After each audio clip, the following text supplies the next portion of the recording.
Good morning, Pastor Ed from Hope Lutheran Church in Freehold, New Jersey, with Lenten Devotions for Wednesday, March the 24th, 2021, as we continue to use the devotional booklet Beyond Question, written by Pastor Eric Burtness, that explores the different questions that Jesus asks in the Gospels of his followers, particularly his disciples, and how those questions still have bearing and meaning in our own lives, questions that we should be thinking about and reflecting on.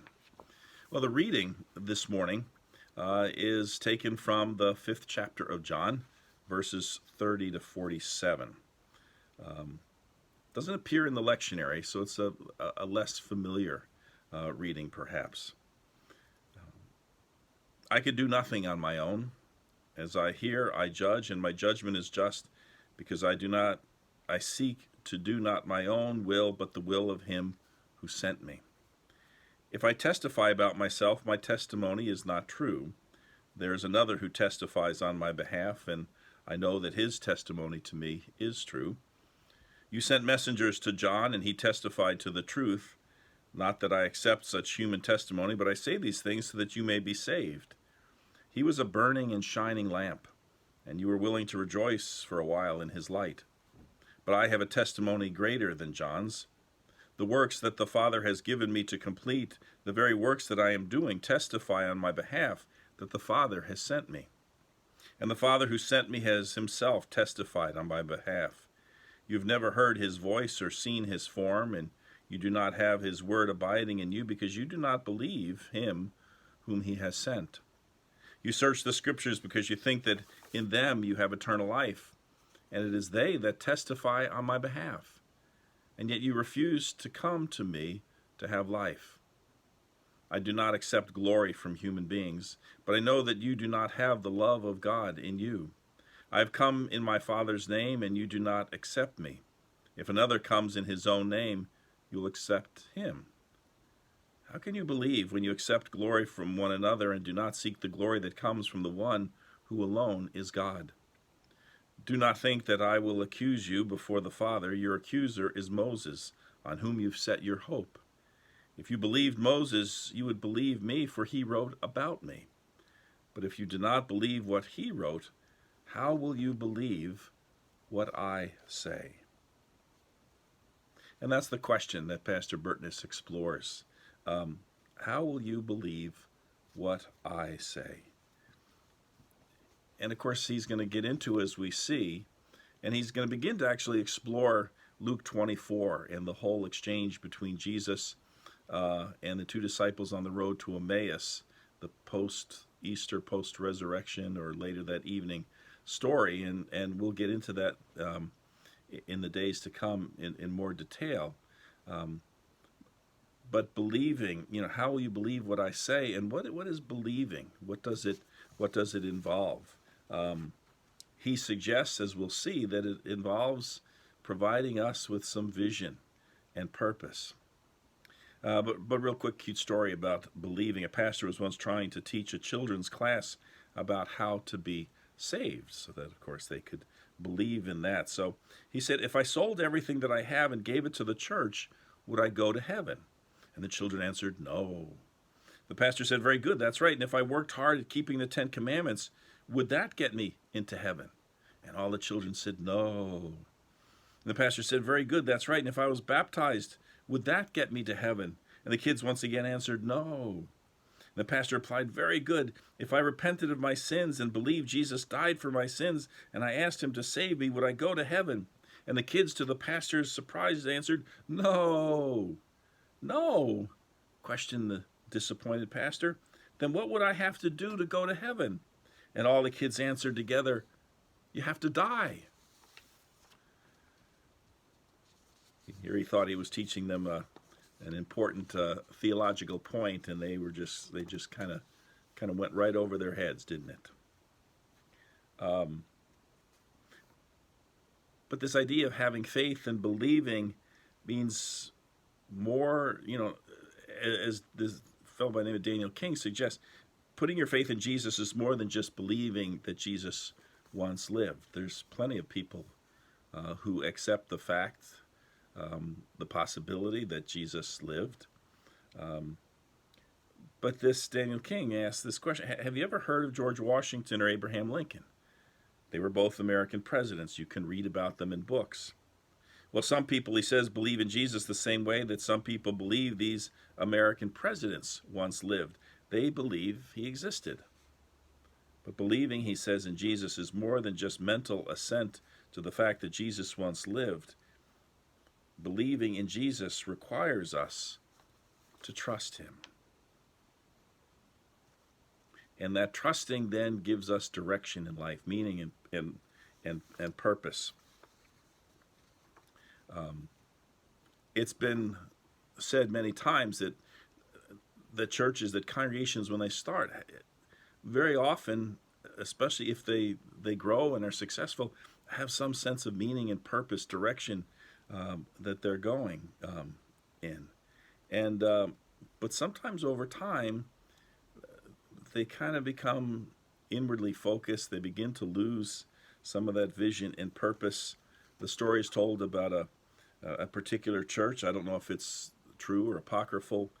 Apparently it supposedly happened down in Dallas, that the church grew and grew and grew, and then it began to slow down, and then even begin to deteriorate, decline in numbers.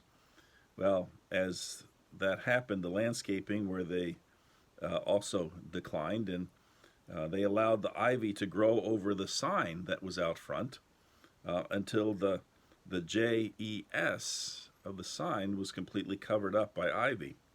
And the sign, instead of saying Jesus only, as it originally did, now reads us only.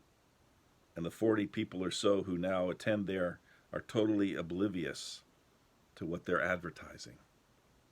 Churches die when their focus turns inward to themselves. It's been well documented, and people who study these things have said this over and over and over again. When churches forget that their true purpose, their true meaning, that the people around them need to hear the gospel, and they focus inwardly, they have decline. A pastor by the name of Dale Pilgrim put it this way. I thought this was interesting. He said, whenever our family moved to a new town or city, the first few evenings were used to drive around and explore our new surroundings. We didn't use a map or give much attention to where we were going. We had no particular destination in mind, so a map held no value. We would come to an intersection and would have to make a choice. Do I go left or do I go right? And one turn would serve us just as well as the other. Finally, wherever we ended up, we were okay with it because it was as good as any other place that we could have reached. This, he says, is a picture of living without vision, of traveling one junction or intersection or block at a time. Change that scenario, he says, to my wife and I needing to drive to another city to conduct a funeral, for instance, and the process is completely different. We knew the drive would take a certain period of time. Our departure was factored on that distance and time that we needed, and a well-mapped plan to drive to the destination with getting off course. Along the way in the city, my wife would navigate and indicate markers and signposts that would confirm that we were on the correct route and when we should turn here or there.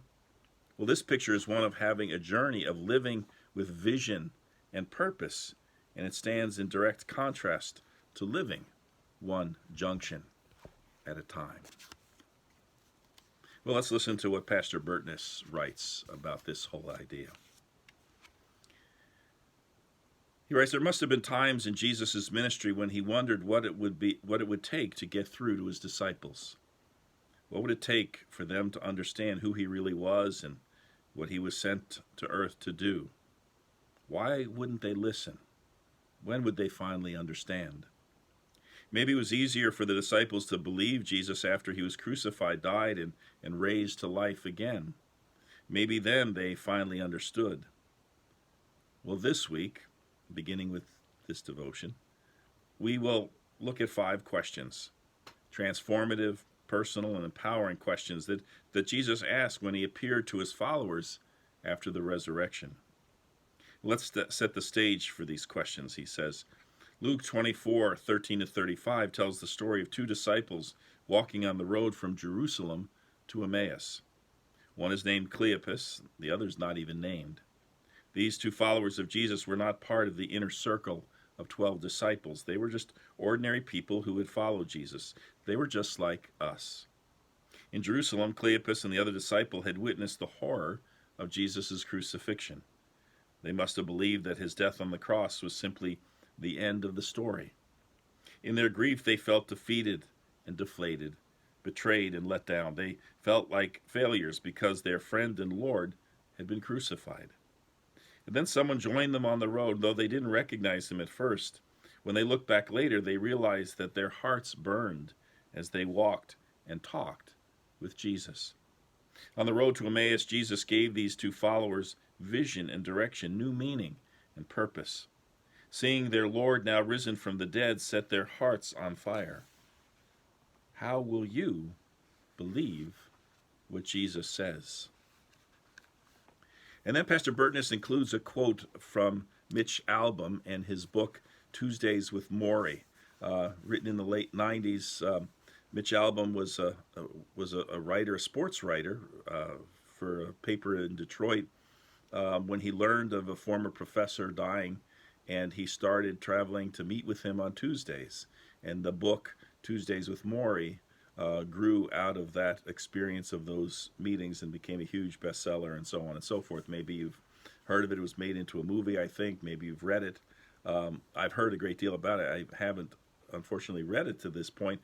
But here's the quote that Pastor Burtness includes.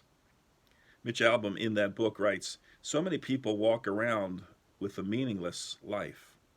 They seem half asleep, even when they're busy doing things they think are important. This is because they're chasing the wrong things. The way you get meaning into your life is to devote yourself to loving others. Devote yourself to your community around you. And devote yourself to creating something that gives you purpose and meaning." And so Pastor Burtness asked these two questions to ponder, to reflect, to meditate on today. First, when have you felt like the two disciples on the road to Emmaus, meandering through life without a clear sense of vision and purpose? What did you learn from that experience? So again, when did you feel like those two disciples, just kind of wandering and not really having a clear sense of vision and purpose? What was that like? And secondly, what would it take for your heart to be set on fire with faith? What would it take to change that? Obviously, and we're going to hear that as we focus on the rest of this story, obviously that happened in the lives of those two disciples. What would it take for that change to happen in your life? Again, some good questions to ponder and reflect on this day. Let's close with prayer. Dear Jesus, I believe that you died on the cross and were raised to life again. Guide me on the road with you and help me to follow you all the days of my life. In your holy name, amen. Well, I hope you have a great day. I hope you give it some thought, maybe in moments when you're not focusing on anything else, not busy with anything else. Think about going through life and the times perhaps when you didn't have meaning and purpose, times that you did, and what the meaning and purpose that Jesus can provide would mean, could mean, possibly already means in your daily walk. Until tomorrow, take care. We'll see you then. Bye-bye.